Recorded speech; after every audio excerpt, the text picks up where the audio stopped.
I want to start off obviously with the contrary opinion to yours, which is the Prashant Kishore opinion that says that the BJP will do at least 303, which is what they had done last time, or maybe even better.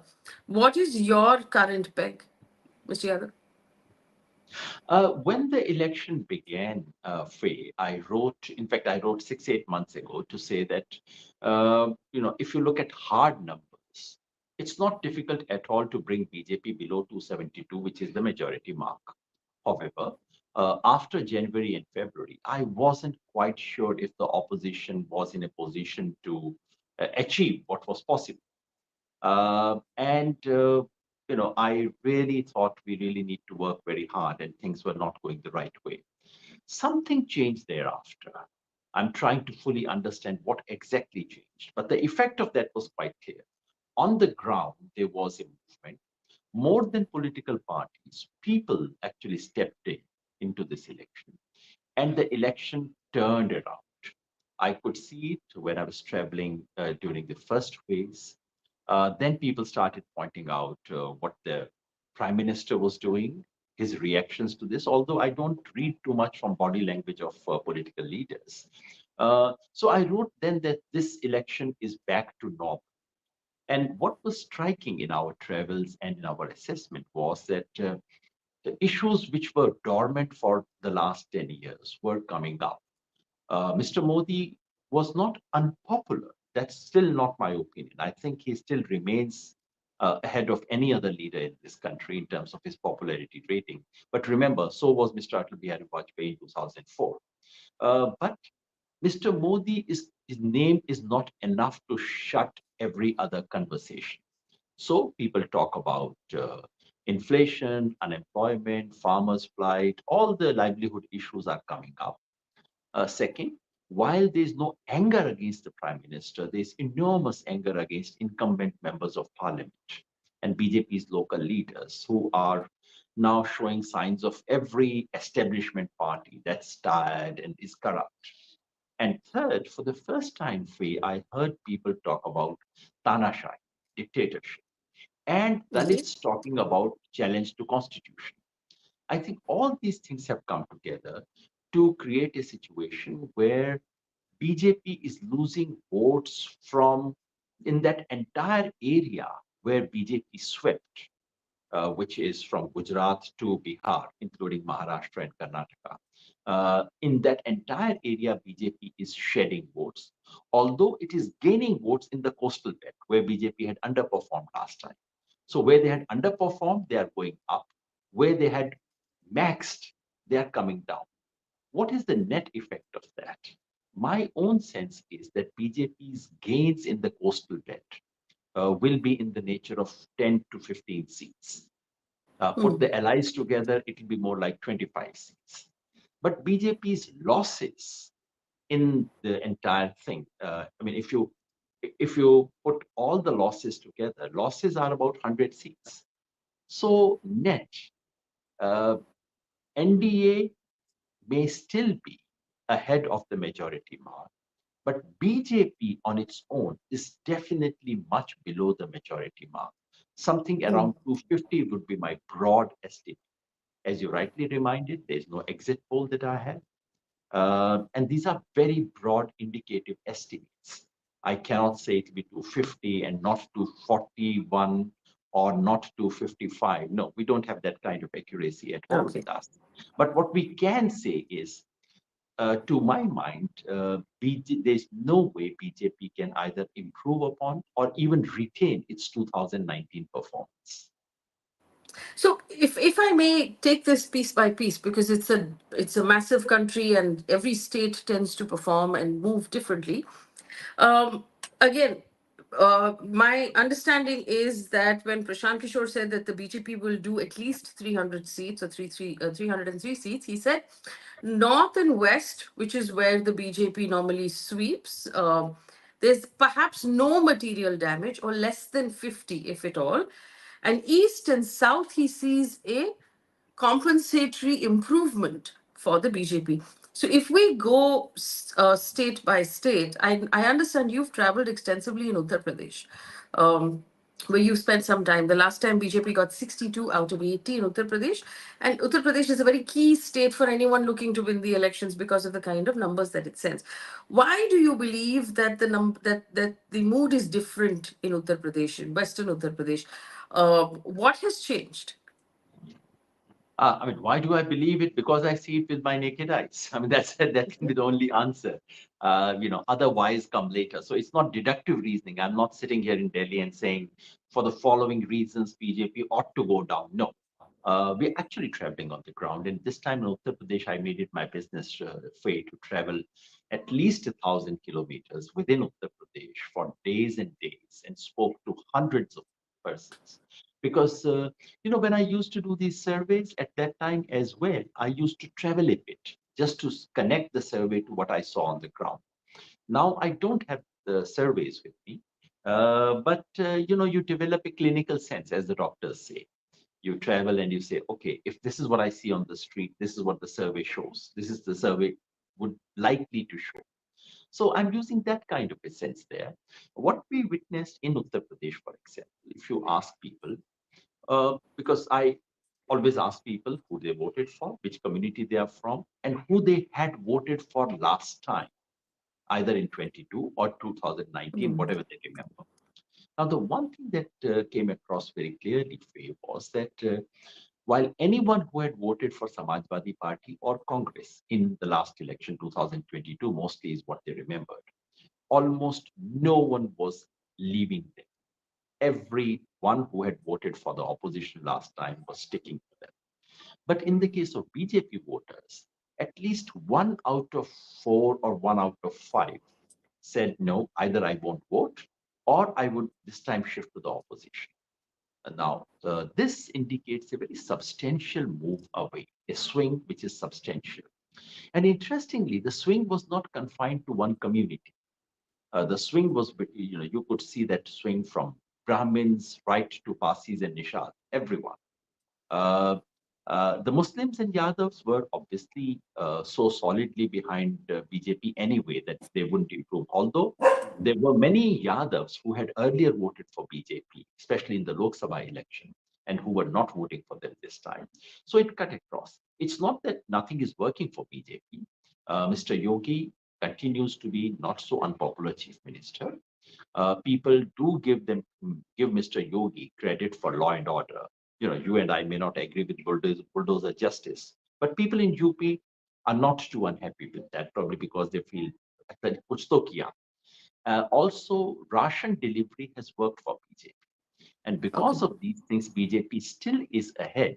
But my sense is that instead of that talk about BJP improving upon its tally of 62 last time, I think BJP is losing at least 10 seats. And I say it because BJP's lead of 13 percentage point last time is being halved at least. It's a lead of 6 to 7 percentage point only.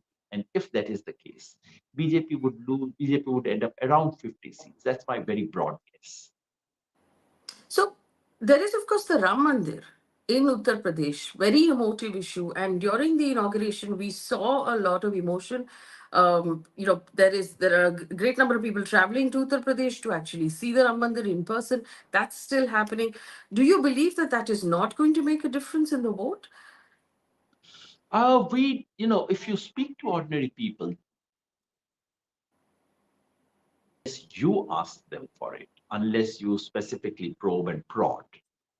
They don't talk about it. When you ask them for it, they said, "Ha, acha hi hua, badhiya kar diya."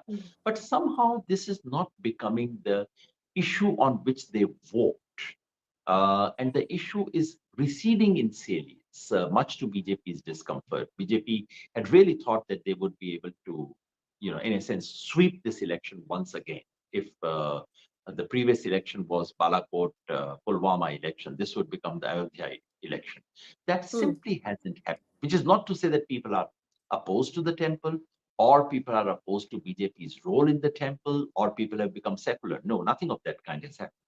But somehow this issue is not being foregrounded by the voters, not on their own. What about the Dalit vote? Do you believe the BSP will still pull the same kind of numbers? Because that is a vote that normally doesn't leave the BSP at all. Is there a Uh, change you're seeing there in Uttar Pradesh, and where are they likely to vote? it's harder to track Dalit voters because this time I felt that they were hesitant to talk, Dalit Hmm. voters, and hesitant to admit that they were BSP voters. Because, given the state of Mayawati ji's party, BSP, a BSP voter is now reticent. Uh, those who acknowledge that they were BSP voters, an overwhelming majority is staying with the BSP. They're not moving, especially the Jatavs, they are not. But one interesting thing that I observed was that many Dalits were saying this time they will shift from BSP to SP, which was absolutely unthinkable 10 years ago, Yes. after the guest house scandal.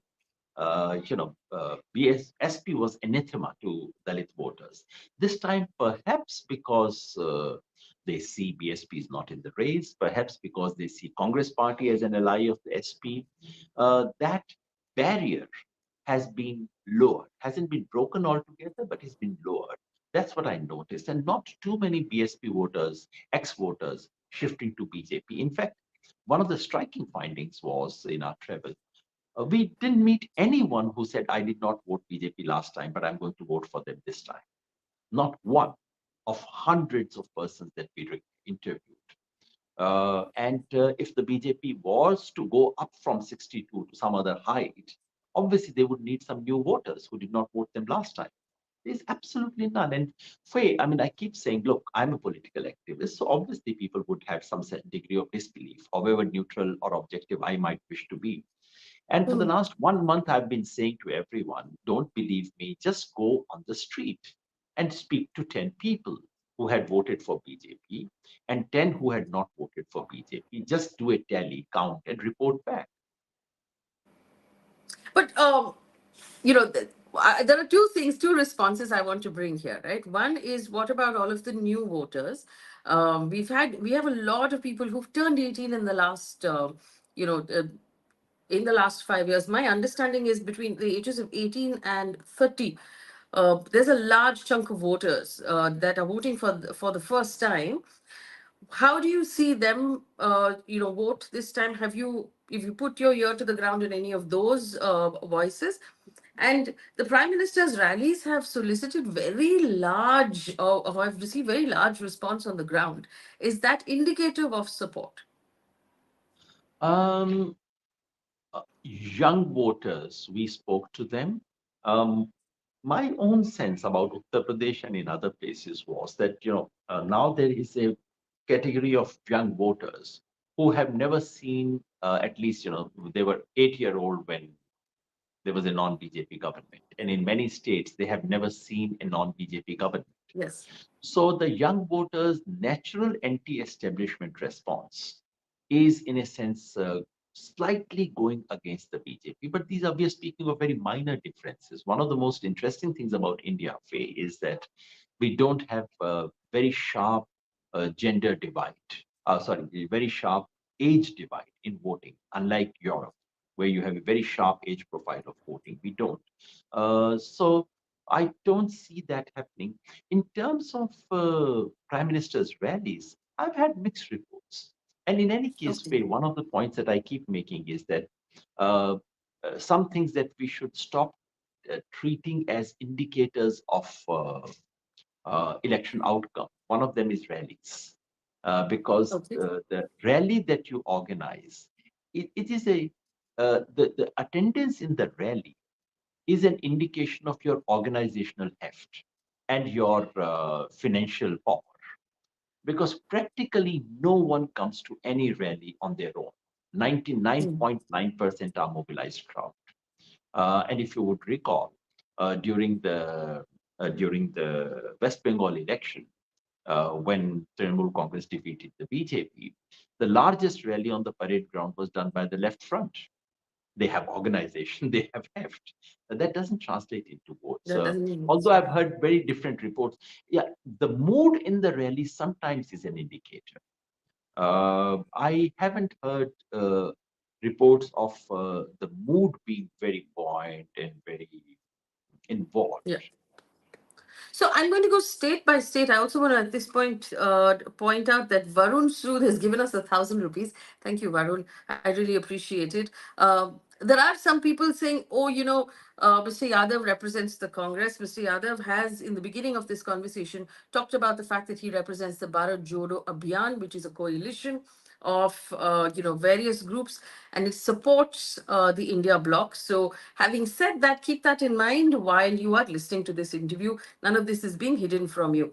Varun Sood's question is this: Mr. Modi has mentioned that he is convinced that he has been sent by God, as per one interview. Will this statement of his have any impact in increasing the BJP's? I can't believe you paid money to ask this question, Varun. It's just the arithmetic and the votes that actually count in our country, really. Let me ask you about Maharashtra, which is the second biggest state. I live in Maharashtra. Chaos in terms of politics because nobody knows what's actually going on. People have switched parties. I do know that there was a lot of confusion, even till the last minute. People going in, not realizing the clock no longer means Sharad Pawar, the Dhanush no longer means the Thakres, because for generations these symbols have stayed constant. The BJP in the last election got 23 out of 48 in Maharashtra. What is your expectation for Maharashtra this time? Um, the BJP had 23. Shiv Sena of that time 23. had Yeah. 18. So, and there was one more who supported them. So finally, NDA's tally from Maharashtra was 42 out of 48. Needless to say, they can only go down from there. The only question is how much. Uh, in this chaos, there were two or three questions. One question was, which one of the Senas is the real Sena? To my mind, that question has been answered very emphatically by the voters. Mr. Uddhav Thackeray's party is seen as the real Sena. Mr. Shinde's party is not seen as the real Sena. That question, from all the accounts and reports that I've heard, that's a very emphatic answer. The second question is Sharad Pawar versus Ajit Pawar as NCP leader. Whose NCP is real NCP? On that, the verdict is kind of mixed. But on balance, you cannot disregard Sharad Pawar at this stage. The third question was about Uddhav Thackeray's government, how it governed. Surprisingly, Uddhav Thackeray's government has a fairly decent track record in public's eye, especially their work during Corona and so on. And unlike Shiv Sena's usual image, Uddhav Thackeray has emerged as a very moderate leader. All Mm. these things have worked to the advantage of the Mahavikas Agadi Yeah. in India, in Maharashtra. What worked against them was, first of all, their failure to bring in Prakash Ambedkar into their fold. Now, Yes. mind you, Prakash Ambedkar was not in their fold in 2019 either. So it's not a change. But Prakash Ambedkar's joining would have made a difference. And for a time, it seemed that that gap is hard to fill. But the reports that I get from all the sources suggest to me that finally it's ended up sort of in an even match situation in terms of Mm. vote. And my information and impression is that the final phase, which was Mumbai and areas around it, that has decisively gone to the MVA. Shiv Sena, Uddhav Thackeray's Shiv Sena has done very well. So all in all, my sense is it could either be 24-24 or 22 to NDA and 26 Mm. to MVA. That's the kind of situation we are looking at. So in any case, Not minimally, much we are change. looking at a loss of 16 seats to the NDA. Now, mind you, in that loss, BJP's own losses would be minimal. Much of the losses will be taken by BJP's allies. Of course, you're right about Prakash Ambedkar because in several seats it was the Vanchit that cut the vote with India Bloc, and so that they would have actually brought down that competition for the BJP. Reading out a couple of the comments that are coming in, Dinesh Kumar has given us 100 rupees to say, in case Mr. Modi wins, will you guys cry on the EVM scandal? What are your plans? We also have Siddharth Kulkarni, who's given us 5 points to say thank you. £5. Mr. Yogendra Yadav, sir, for your work. What recourse do we have if ECI have to the ECI of elections? Will it lead to social tension if the popular voice is denied expression? Um, Let me just roll this into one question, Mr. Yadav.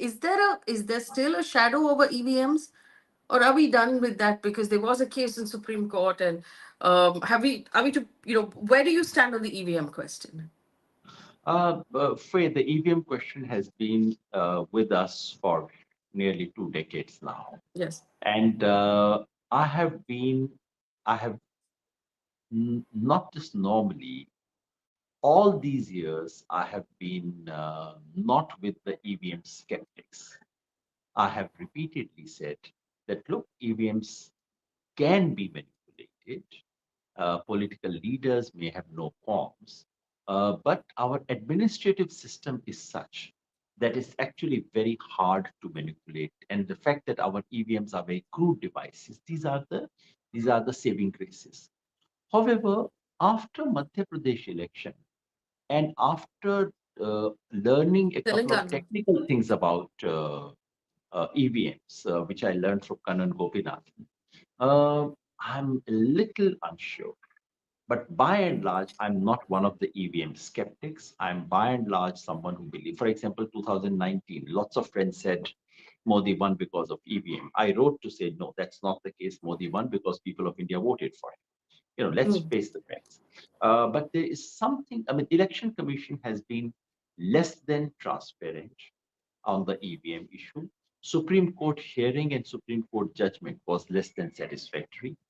Because in these things, it's not only important to do justice, it's very important to be seen to be doing, to be seen to be extra cautious, extra transparent, to Right. make sure that there's not an iota of doubt.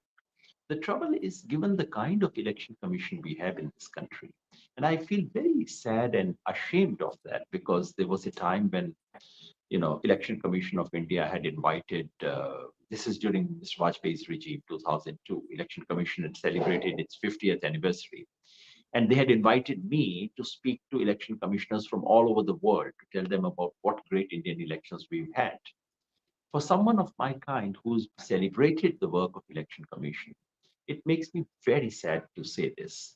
But the manner in which the Election Commission has been declining of late, there were some goof ups during previous regimes as well, and I critique that as well.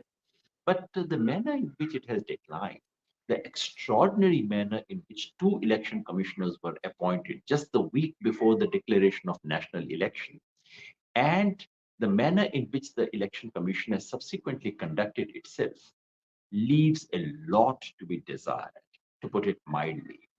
Just look at the kind of things they have done. They have, the prime minister goes on to say things which are not just not moral, not just below the moral code, model code of conduct. These are plainly illegal things. It is illegal to incite Mm. hatred against any community. It's against the constitution, against the law, against the judgments of Supreme Court. And Election Commission doesn't even have the guts to say, why are you doing this? They could not, for more than a month, they have not been able to comment on this. And Prime Minister goes on to say this every single day. And today they've woken up after 1 month and have issued a warning to BJP's president and to balance it to Congress president as well, to say, please be careful. I mean, I thought they were just, what was the need to hurry it up? They could have easily said it on 2nd of June. So it's a joke, to be honest. The Election Commission has turned into a joke. And that is something we all must worry about, anyone who's interested in the future of this country. Mr. Yadav, one more question from Datta Prasad. At 200 rupees, he said, you had predicted the Congress's win in Madhya Pradesh. The logic is the same as today. To ask people on the street, the BJP still won. Did you make modifications to your reasoning after that? And the question would obviously be, are the India bloc and the supporters of the India bloc in an echo chamber where there's a confirmation of the bias, where effectively this is what you want to hear? Well, I can speak about myself. There are two different things. One is making a formal statement in terms of numbers, and the other is writing articles and giving interviews. It is true that in my last 35 years of experience and talking about elections, watching elections, I have made more than one mistakes. I remember 1998 Madhya Pradesh, we got the winner wrong. I remember 2011, we got the winner wrong in Karnataka, once in Punjab.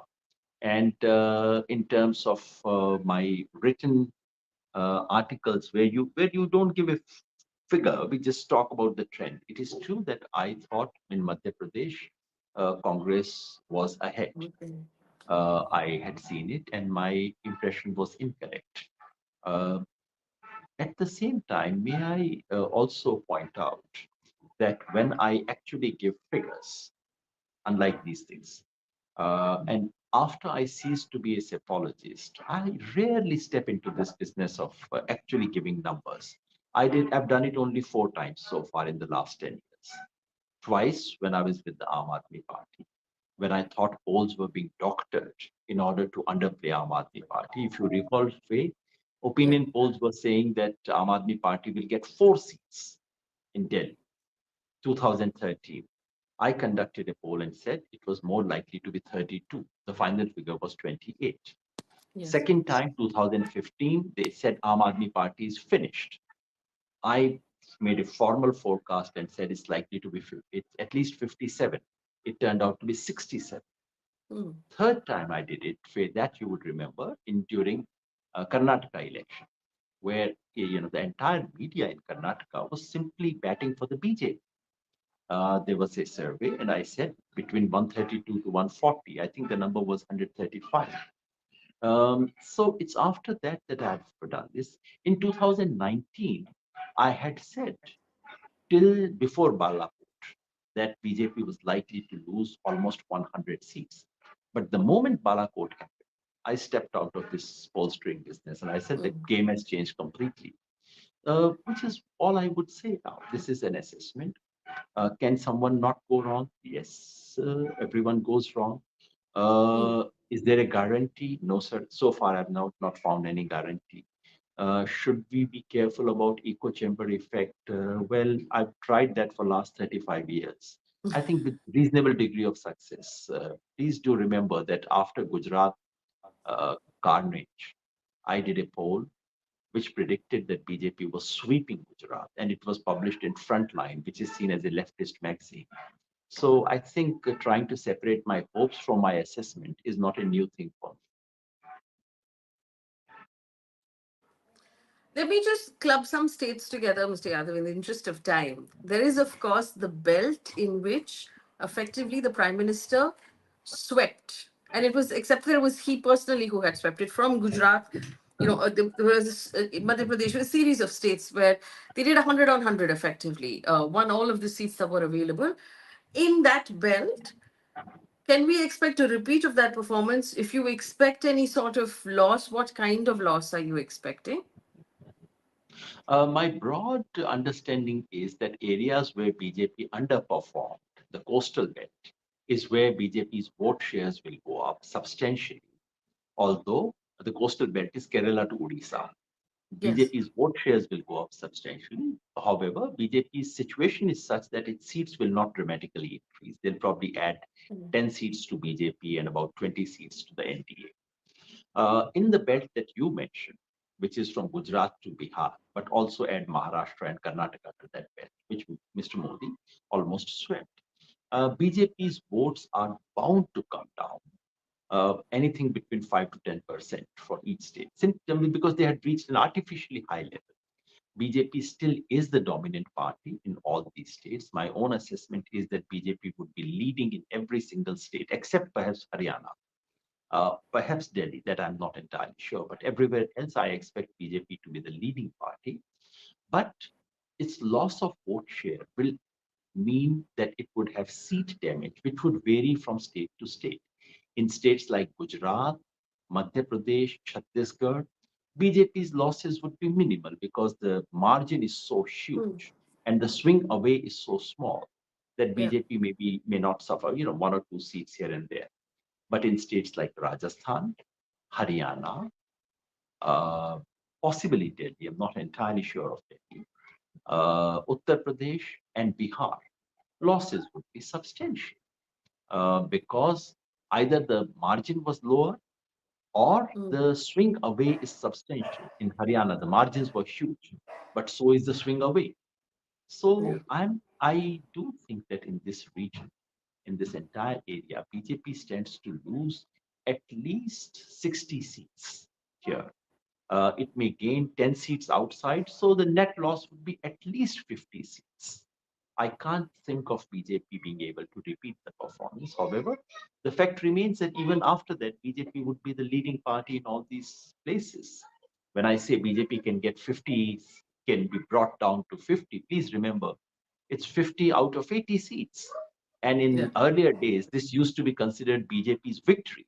So I'm still saying, yes, BJP is substantially ahead in these areas, but it's no longer the kind of complete sweep that it used to enjoy. That you just. So the two states that I left out of this conversation were Bihar and Karnataka because I believe they deserve to be discussed separately. Karnataka first. The Prajwal Revana issue, of course, rocked the media. We don't know how much it rocked the vote on the ground because a portion of Karnataka voted after that came out. Do you expect that to make any change? What are you seeing out of Karnataka? If we forget Prajwal Ravana issue, in phase one, uh, BJP and JDS alliance may have done better than the Congress. Uh, Hassan seat was already affected by it because those videos were circulating in Hassan. But outside Hassan, no, BJP and JDS were a very formidable combination, and they may have an upper hand. Out of those 14 seats, I wouldn't be surprised if NDA picks up 8 or 9 seats. However, second phase was already massively loaded against the BJP. JDS was a kind of a very tiny factor and became a non-existent factor after the Prajwal Ravana issue came up. Second, Congress had done remarkably well in those areas in the assembly election. So my own sense is that in the second phase, Congress may have swept that region. I wouldn't be surprised if Congress picks 10 out of those 14 seats. So net, we are looking at either 14 seats each, or maybe BJP gets 15, Congress gets 13, something to that effect. But which means BJP has a loss of at least 10 to 12 seats in Karnataka.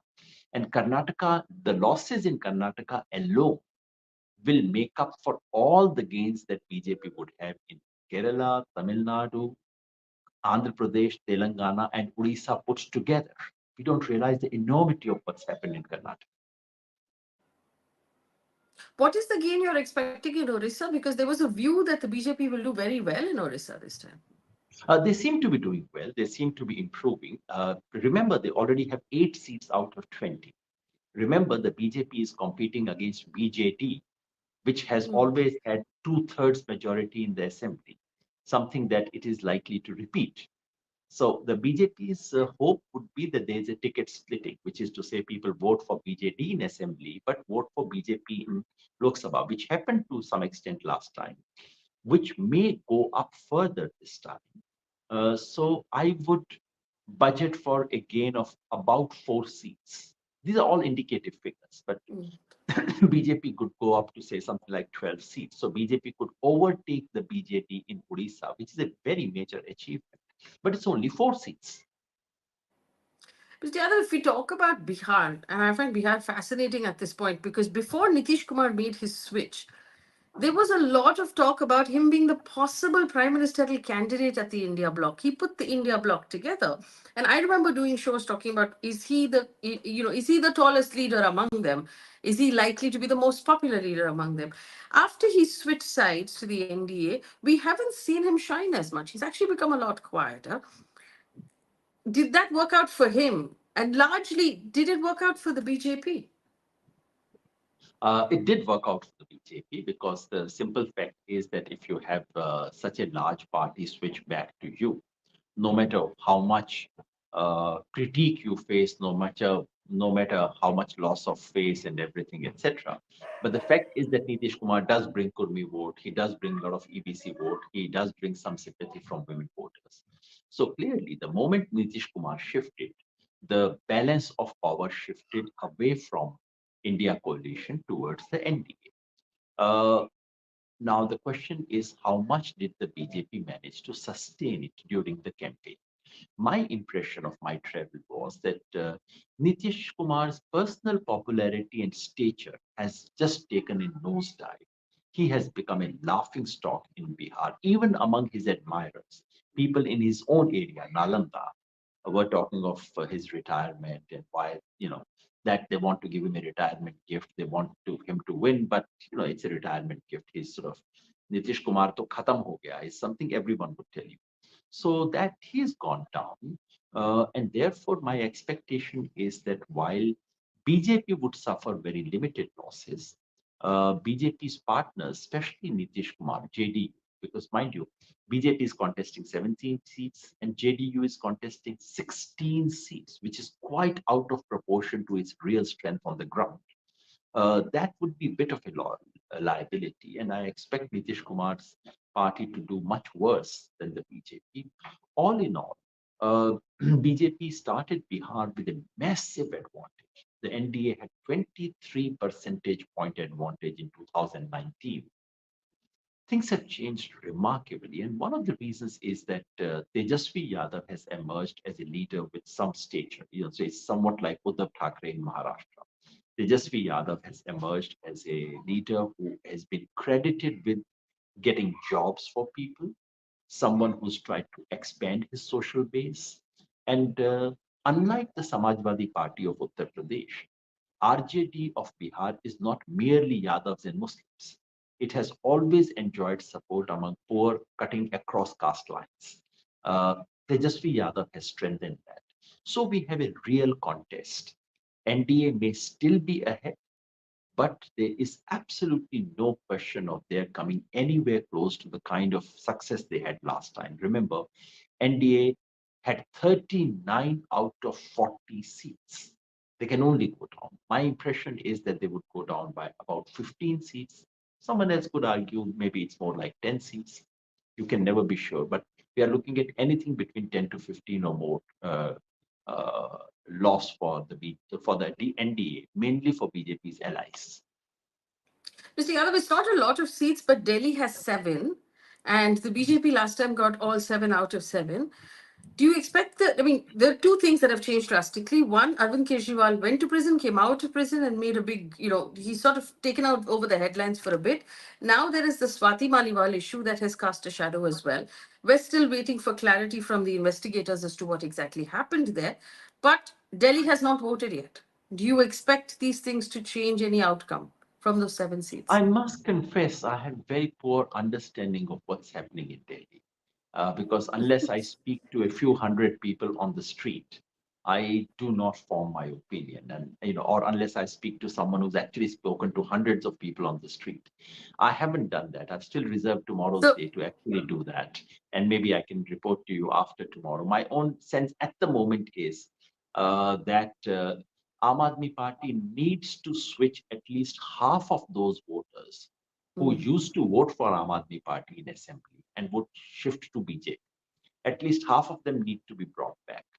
Arvind Kejriwal had started it very well, but the campaign is not going the way he would have liked it to. So at the moment, in my calculation, I would budget for it just a couple of seats for the opposition at the moment. Maybe I'm wrong, and I would be very happy if I'm wrong. I was smiling because for the rest of us who don't live in the capital, we can hardly tell what's happening in Delhi at any given point of time because the politics is so complex. That's right. Just watching from the outside. Um, the Northeast rarely gets mentioned when we're talking about elections. I think that's a massive tragedy, and partially all of the treatment that the Northeast receives from the capital or the lack of attention is a result of of this. Given everything that's happened in Manipur, and Assam is obviously a different ballgame, but different. Given everything that's happened in Manipur, what are you expecting from the northeastern states? If it's fair to club them together. Allow me to say nothing. The sad part is Manipur tragedy is as distant from Meghalaya as it is from Delhi. The sad part is that Assam cares as much for Manipur as Andhra Pradesh does. And the other tragic part of the situation in Northeast is that mainly it is being managed through manipulations and money. Look at Arunachal Pradesh. 10 MLAs have been elected unopposed. Do you expect BJP to lose? I mean, at least I don't. So if you go state by state, it's very, and then because in most of these states now BJP has allies. Those allies have nothing to do with BJP in terms of ideology or anything, but it's an alliance of convenience. Unfortunately, that's exactly what Congress used to do when Congress was the dominant party. So these are uh, alliances in name. This is sort of quid pro quo. Tripura, BJP is dominating. I don't expect that to change. Arunachal, BJP is not just dominating, BJP has everything with it. I don't expect that to change. Uh, Mizoram has a new party, which I expect to come back in Lok Sabha as well. Nagaland, BJP has a kind of partner, well, who's there. The real tragedy is that even in Manipur, do we expect people to vote on the issue of the tragedy of Manipur? I'm not entirely sure. I really want to see that happening. I'm not entirely sure if that would happen. Hmm. And one of the reasons for all that is happening in the Northeast is the Chief Minister of Assam, who is the Lord of the Northeast currently. He is to the Northeast what Amit Shah is to the rest of the country, Mr. Hemant Biswa Sarma. And those who know him would know about the kind of techniques he uses to keep the Northeast under control. So, for purposes of our calculation, I would simply say status quo. I don't expect Hmm. any major change to take place Any in the change? Northeast. Ayush Singh has says, great questions. Thank you for mentioning the Northeast. Thank you, Ayush, for the 400 rupees you contributed to us. The state we have not spoken about, which deserves mention, Mr. Yadav, and I know I'm overshooting the time I took from you, is West Bengal. Again, I think there were some views that said the BJP would improve its tally considerably in West Bengal. It's a large state with very interesting politics. What are you expecting? The BJP was at 18, which was a surprise, I remember last time, out of a total of 42. Um, do you expect it to eat into the TMC's 22 as well now? I've heard two opinions. One opinion is that BJP would improve upon 18 to go up to something like 22, 24. The other opinion is there's no way BJP can cross 12 seats. Because remember, 18 was such a big surprise. If BJP winning 18 seats in West Bengal was an earthquake. And do we expect BJP to repeat that? After the Lok Sabha election, BJP went down in the assembly election. For Lok Sabha seats, I would say BJP was reduced to something like 8 seats at that time. BJP has indeed bounced back since then, has done somewhat better. I would be surprised if they actually improve upon what they have. My own impression is that while they would gain a couple of additional seats in south western part of Bengal, they may end up losing a couple of their seats in areas which they dominated in North Bengal. So net, I would expect either BJP to lose 2 or 3 seats or to stay where it was. And therefore, Bengal, in that sense, is not making much of a difference. Wow. Okay. So finally, Mr. Yadav, we still have a couple of one phase left to go, if I'm not mistaken. Or we have two phases. It's gone on for so long, I've started to lose track. um, you When believe Bombay is over, then people from Mumbai think everything is over. fair enough. Although people from Mumbai voted very poorly, I was deeply disappointed in the numbers, and As always, it was the more affluent parts of the city that had lower voter turnout in Mumbai. The rich in But this country don't need to vote. They have a telephone. I'll let the audience sit with that for a second so you can figure it out. So, finally, do you believe that the BJP is making it 273 it needs to form a government? Is there a hat trick here or no? As I said, I would be surprised if BJP. My own sense is that I don't see BJP being able to repeat 2019. In my assessment, BJP is coming below 272. How much below is a question. If you ask me today, I would say probably 250 or a little below that. But these are very broad indicative figures. Does all that put BJP beyond the pale of forming the government? No. The India coalition would still be trailing behind at something like 225 if my estimate is broadly on par. It would need another major push Mm. for the opposition, for them to have the possibility of overtaking the NDA. To my mind, that cannot be ruled out, though it is not the most likely scenario. The most likely scenario, to my mind today, is BJP considerably short of majority. And in that sense, I would count that as a political defeat. However, with its allies, and it won't take BJP 24 hours to find new allies as well. BJP may be able to cobble up numbers to form the government. All right, Mr. Yadav, thank you so much for the time and all the extra time as well.